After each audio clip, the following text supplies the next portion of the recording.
Pickles are such a high sodium item that we didn't have any in our house for a long time.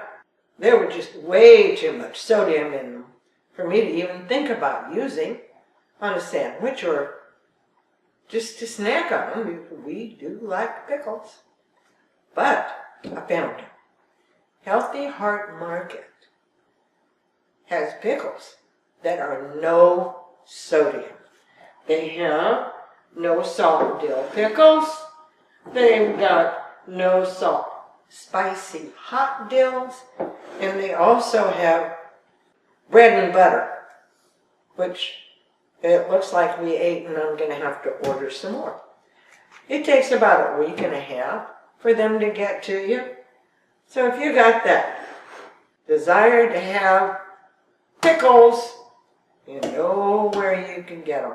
It's the only place that I've found to get no sodium pickles.